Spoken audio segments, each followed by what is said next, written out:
Hi there, I'm Agatha Wanderer and I am from the East Kingdom, from the Barony of Endeward. My entry is a headwear piece based on a 15th century headwear from Austria from the Lengberg finds.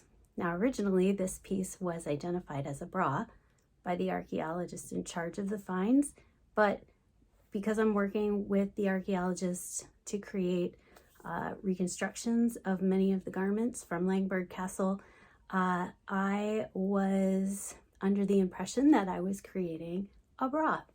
But through many trials and experimentations of trying to make this thing fit a person's chest, I realized that it was much too narrow and much too bulbous to fit a human's chest. So I happened to come upon an image of a woman. It's like a birth of Mary scene, and she's wearing headwear that's very similar to what was in this Lengberg find.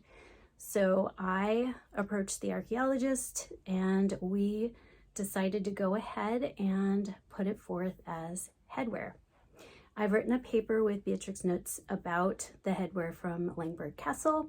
I'm linking it to my display video and you can check it out and read it there. You can see my reconstruction in the paper. It is also on academia.edu. And so when I was reconstructing this piece, I was able to have a spinner create hand-spun linen for me to create the sprang and for the sewing thread and the needle lace and the finger loop braid. So all of that on one of these is done using her hand spun linen thread and vintage hand woven linen. The other piece that I'm going to show you today is also made with vintage linen, but I actually used crochet cotton for my sprang for this piece, and also the needle lace and the finger loop braid. The sewing is done with linen thread, modern linen thread. So I'd like to go ahead and show you how it's worn. I've got the second one. So this piece has a sprang that's based on that birth of Mary scene. And it is a pattern that was drafted for us by Carol James, the Sprang artist. And I'm going to go ahead and show you how it's worn. So I don't know if, and please pardon my modern glasses, I'll take them off. I don't know if anything was worn under this piece, but so some images show dark, sort of what could be hair. And you'll see lots of these types of headwear on men and women from the 15th and 16th centuries. So I don't wear anything under mine, but you could wear a kerchief. A Volstaub could be worn with these braids. I don't have a lot of hair, so this is how I wear mine. So I have placed it. I've crossed the tails in the back, and the original, the extant piece, has a knot here that's how it was knotted at the front of the face, but I like to knot mine in the back, and actually the tails are just slightly too short to make a knot, so I just do a little half hitch and then I tuck the ends in and it stays very secure. So try not to bump my camera like that. I don't know if you can see that very well. So that is the second piece. And the piece that has the extant pattern is here. So this one is done with the hand spun linen. It's done looser than the extant piece because this is the other half from my reconstruction that I sent to Austria, and I had not gotten good enough yet at Sprang to get a really tight weave.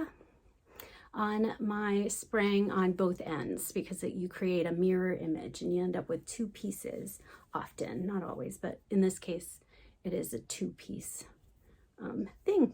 So this piece is much stretchier, crossing in the back, pardon my wispy hairs.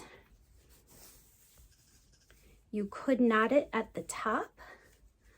You can have a little bit of hair showing in the front if you want. Now the tails on this one are much longer, because that was just the width of the fabric and how I cut it. Is that right? Yes. Here we go. And that is how the Lengberg headwear is worn. And I can show you the back too. Hopefully that you can see everything and it's not too messy.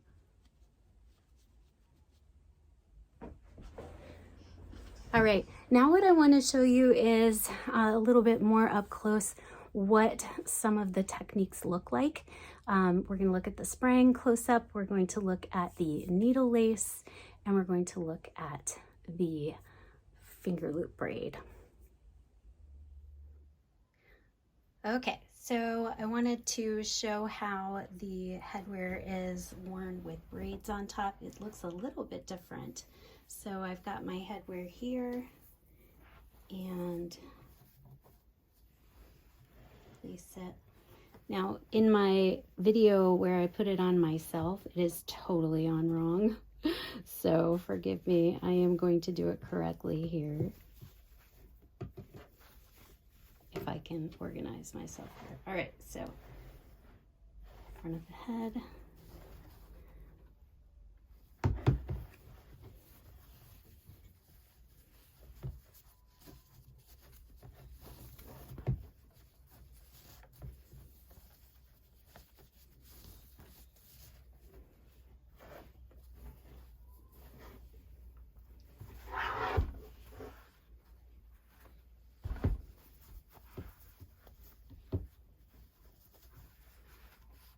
That's one side, and then wrapped around the other side and tucked in.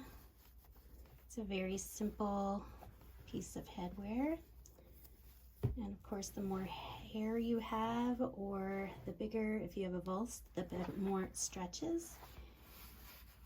There. So if you look closely, and this is a little messy right here, but if you look closely, you can see the finger loop braid is a 5-loop finger loop braid. It's a broad lace of 5 bows, I believe, from, there's a book called Take 5 Bows Departed by Gina Barrett, and I use that as my guide, and it is the braid that was used in the Lengberg finds. There are many, many of these 5-loop flat finger loop braids. The needle lace pattern is a very simple pattern, and I can try to stretch that out so you can see a little bit better, like that. And it only extends to a certain point on the face edge. And in the original, on a couple of other pieces, you can see the loop ends. And so that is the piece there. This design has been called a tree of life design. And that's that one. So it occurred to me, you might be curious what the inside of the ends of the Sprang look like. So this is the side that would be attached to the Sprang loom. So it's loops, and then the ends of the Sprang are cut and sewn into place. So the other half, like I said, is on the other headwear that I sent to Austria.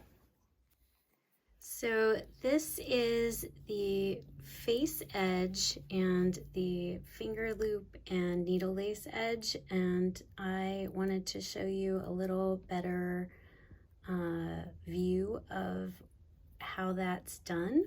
So the needle lace is the knotted piece that connects the headwear, the main face edge of the headwear, with the finger loop braid. And the finger loop braid provides grip for the headwear and also a decorative edge. It's just a very simple needle lace pattern done with a Brussels stitch, I believe it's called.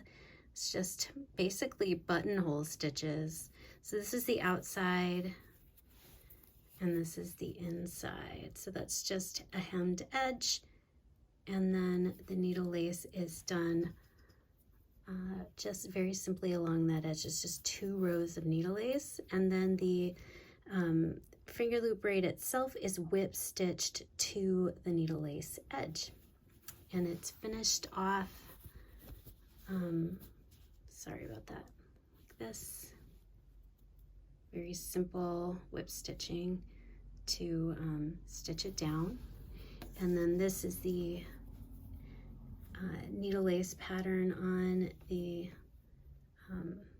one of the pieces, and it is begun on one side. Like these are both selvages here on the fabric itself.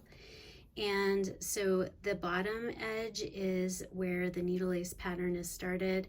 It's built upon in rows and then whip stitched to the other side. So the main body here is connected to the tails, which is just a long hemmed piece of fabric. So that's how those are done, very simply. All right, so this is the other headwear, the second piece, made with vintage linen and crochet cotton. The crochet cotton is the Sprang, needle lace, and finger loop braid. I also forgot to show you the needle lace that connects the main part of the headwear with the tails. This is what it looks like. We don't know why it was done this way, other than to be decorative and to connect narrow pieces of fabric together to create a decorative element. But I wanted to show you what that pattern looks like. It's almost like a plaid pattern, and I did make a mistake in this one, but most people can't tell. So that is the headwear. I can show you up close. This pattern is much simpler. I've obviously gotten a little bit better at Sprang. You can tell I didn't cross over any of my strings on this one, and it's a little bit tidier. So that's that. Well, I hope this has been a helpful video, and I hope you've enjoyed it. Thank you.